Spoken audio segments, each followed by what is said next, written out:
Nous sommes au XVIe siècle, une époque où le Japon était en pleine guerre civile, fermé à l'étranger et où personne n'aurait imaginé qu'un homme noir venu d'Afrique deviendrait l'un des rares étrangers à atteindre le rang de samouraï. Voici l'incroyable histoire de Yasuke, le premier et dernier samouraï noir du Japon. Même moi, au début, je pensais que c'était de la fiction, mais après avoir fait des recherches, écouté plein de vidéos, et apparemment, c'est une histoire vraie. J'espère que vous êtes prêts. Let's go. Les historiens ne sont pas tous d'accord sur le lieu exact de la naissance de Yasuke. Les sources les plus fiables indiquent qu'il est né vers 1555, quelque part en Afrique de l'Est. On ne sait pas exactement ses origines.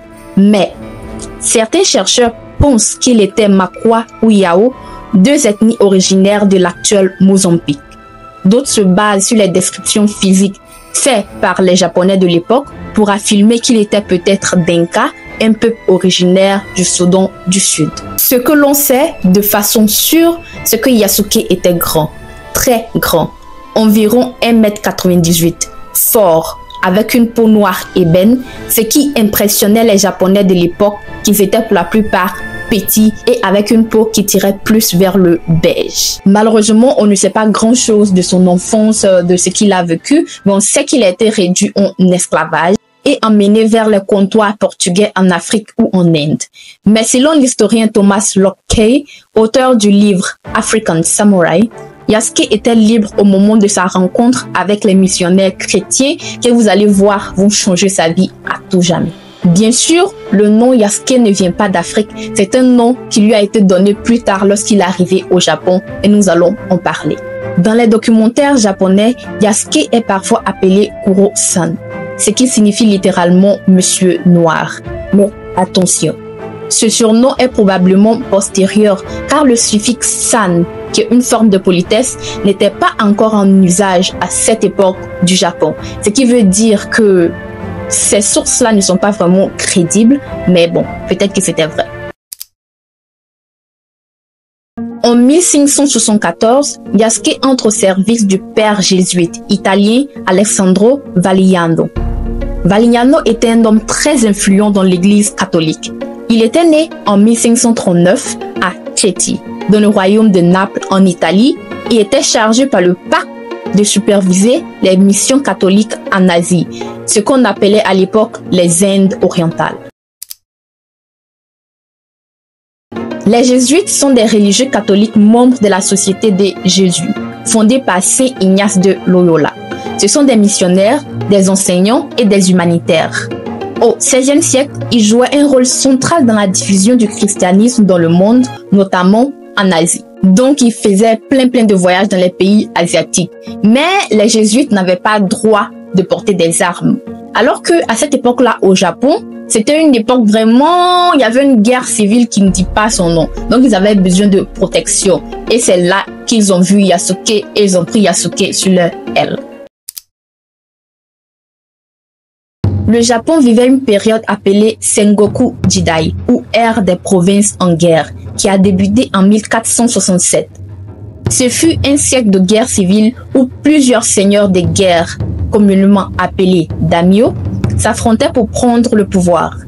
Après l'effondrement du gouvernement central appelé shogunat Ashikaga. Dans ce contexte de crise, les voyages étaient hyper dangereux. Le père Valignano avait besoin de protection. C'est pour cela que Valignano engage Yasuke comme garde du corps, une présence dissuasive pour protéger les missionnaires. Le 20 septembre 1577, les deux hommes quittent Goa et après des escales à Malacca en Malaisie et Macao en Chine, ils arrivent au Japon le 25 juillet 1579 à Harima sur l'île de Kyushu. Yasuke n'était pas vraiment le premier noir à arriver au Japon. Dans les années 1500, il y a plein de marchands, plein de prêtres jésuites qui avaient des esclaves et qui les amenaient partout dans le monde, dont le Japon. Alors, il y a certaines sources historiques qui montrent qu'il y avait des centaines de noirs qui étaient au Japon et qui travaillaient comme agriculteurs ou bien esclaves pour des Japonais. Nous sommes en mars 1581. Alessandro Valignano, le missionnaire jésuite, prévoit de quitter le Japon pour retourner en Inde. Mais pour cela, il doit d'abord obtenir l'autorisation d'un homme, Oda Nobunaga, le plus puissant seigneur du Japon. Accompagné de Yasuke, de 2 autres prêtres et d'une large délégation, le prêtre Valignano se rend à Kyoto, la capitale impériale de l'époque. Dès leur arrivée, c'est un choc culturel. Le peuple japonais de Kyoto n'a jamais vu d'homme noir auparavant. Yasuke attire des foules immenses. Certains Japonais poussent les portes de la résidence jésuite pour apercevoir cet homme à la peau d'ébène et à la stature impressionnante. Il est grand, très grand, plus grand que la moyenne des hommes japonais de cette époque. Alors oui, j'ai dit qu'il y avait des Noirs à cette époque-là au Japon, mais les gens de la ville de Kyoto, eux, n'étaient pas vraiment, n'avaient pas cette influence-là. Ils n'étaient pas encore habitués à ça, ils n'avaient jamais vu d'hommes. Il n'y avait pas encore d'hommes noirs qui étaient allés jusqu'à Kyoto. À Kyoto, la foule est si dense que des bâtiments sont endommagés. C'est la panique. Les rumeurs circulent. Certains croient que Yasuke est une divinité, car à l'époque, certaines représentations religieuses comme celle du Bouddha le montrent à la peau noire. Les cris de la foule parviennent aux oreilles d'Oda Nobunaga qui réside alors au temple Onojo qui était tout proche de où habitaient les jésuites. Intrigué, il ordonne que Yasuke lui soit présenté immédiatement et c'est là que les deux vont se rencontrer. Selon les chroniques de l'époque, Nobunaga n'en croit pas ses yeux. Il fait déshabiller Yasuke jusqu'à la ceinture et demande qu'on le frotte. Frotte. Pensant qu'en le lavant, sa peau allait devenir blanche comme les autres et que c'était à cause de la poussière que sa peau était noire. Mais rien ne change. La peau de Yasuke est naturellement noire. Franchement, les gens à l'époque là, ils étaient...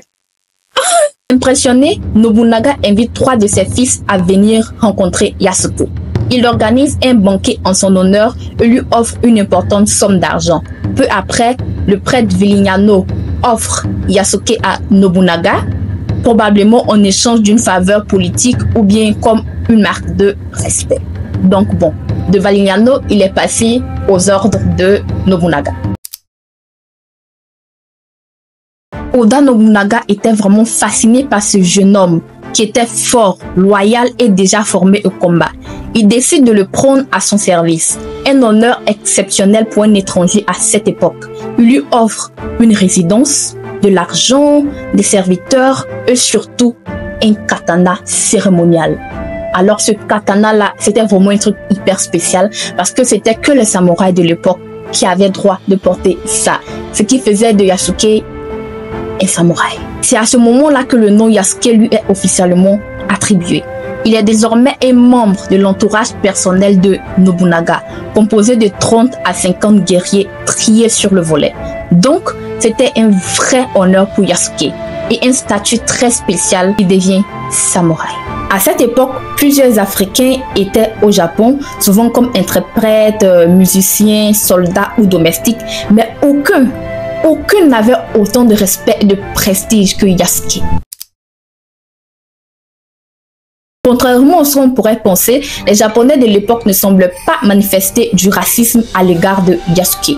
Pas du tout. Ils étaient plus étonnés par la différence, la particularité de ce jeune homme à la peau d'ébène, hyper grand, hyper fort. Donc ils n'étaient pas vraiment racistes. Et ça ne leur a pas posé de problème lorsqu'il est devenu samouraï, lorsque le grand seigneur Nobunaga l'a pris sous son aile. Personne ne s'en est offusqué. Si c'était à notre époque...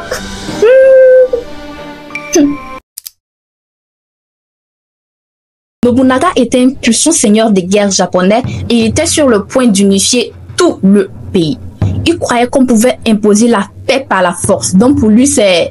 Viens, on se bat en fait, on ne fait pas de discours, on se tape et puis bon, voilà quoi, que le meilleur gagne. Pour lui, faire la guerre et éliminer ses ennemis était un moyen de construire un pays stable, même si cela signifiait tuer des milliers de personnes. Parmi ses fidèles, il y avait Yasuke qui était vraiment devenu très proche de Nobunaga.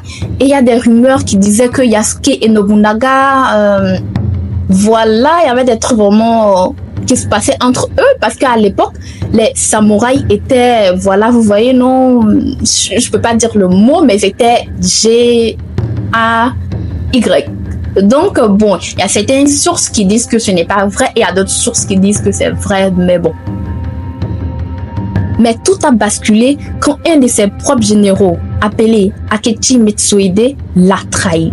Le 21 juin 1582, Mitsuhide a attaqué Nobunaga à Kyoto pendant qu'il se préparait à aller combattre ailleurs. Nobunaga se reposait dans un temple appelé Honnoji, accompagné de seulement 30 hommes de son entourage, dont Yasuke. En face, Mitsuhide avait 13 000 soldats. Nobunaga était donc complètement pris au piège. Les troupes de Mitsuhide ont attaqué violemment et ont tué beaucoup de soldats de Nobunaga. C'était une immense trahison. Il a été trahi par son meilleur ami, si on peut le dire comme ça. Même à l'époque là, les gens étaient comme ça. Finalement, Nobunaga, Yasuke et un jeune assistant se sont réfugiés dans une pièce du temple Honnoji. Là, Nobunaga a choisi de se suicider selon la tradition des samouraïs appelée seppuku. Donc, se donner soi-même la mort pour éviter d'être pris par l'ennemi ou être tué par l'ennemi. Donc, on se seppuku. On se tue soi-même, on se donne la mort soi-même d'une façon noble, on va dire. S'est ouvert le ventre avec son sabre, puis Ranmaru, son assistant, l'a décapité pour abréger sa souffrance. Ensuite, l'assistant a aussi fait seppuku et a demandé à Yasuke de le décapiter à son tour. Yasuke a survécu à l'attaque. Il a pris la tête de Nobunaga et s'est échappé du temple. Ce geste était très important.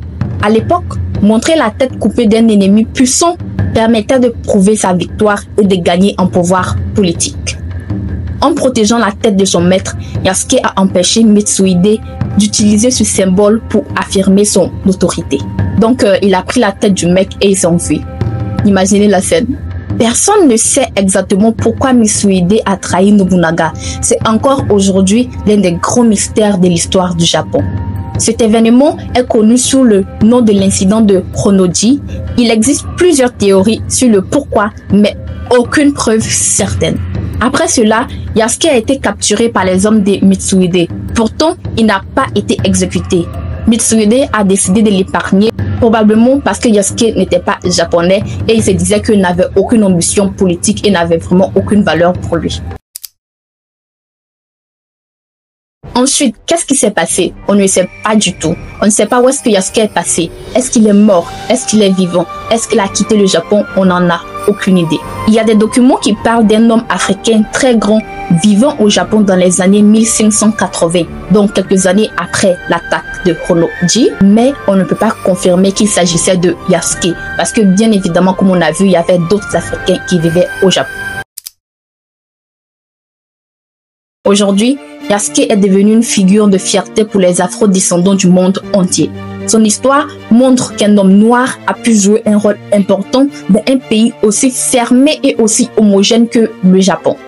Ce récit, longtemps oublié ou marginalisé, est désormais redécouvert et célébré. On parle de Yasuke dans des mangas, des animés, comme la série Netflix Yasuke, mais ces versions sont souvent romantisées et s'éloignent de la réalité historique. Pourtant, l'histoire de Yasuke est réelle et est déjà incroyable comme c'est. On n'a pas besoin d'ajouter, je sais pas, il est en train de protéger une princesse, mais il fait des trucs bizarres. Son histoire réelle est déjà hyper incroyable. Mais, on va voir que tout le monde n'est pas vraiment content avec cette histoire et certaines personnes pensent que l'histoire de Yasuke est fake et qu'un homme africain noir n'a pas sa place dans l'histoire du Japon. Personne n'arrive à expliquer pourquoi est-ce que Yasuke pose problème. Si, moi je peux expliquer pourquoi il pose un gros problème même. En mai 2024, l'annonce par l'entreprise Ubisoft de la sortie prochaine d'un jeu vidéo intitulé Assassin's Creed Shadows, où Yasuke est l'un des personnages principaux, a provoqué une vague de critiques en ligne, surtout au Japon. Certains ont accusé Ubisoft de manquer de respect envers la culture japonaise ou d'avoir choisi Yasuke uniquement pour des raisons wokistes. D'autres ont même qualifié sa présence de mensonge historique. Donc vous voyez que comment ça peut se faire qu'un homme noir venu d'Afrique, un esclave, ait pu être un samouraï et ait fait tant de choses extraordinaires. Comme par hasard, les gens sont plus racistes à notre époque qu'ils étaient avant en fait. Et c'est vraiment hyper triste. Il est important de regarder ce débat de plus près. Beaucoup de ces critiques sont en réalité motivées par du racisme anti-noir. L'idée qu'un homme noir ait pu avoir une place dans l'histoire japonaise dérange certaines personnes. On demande une soi-disant exactitude historique.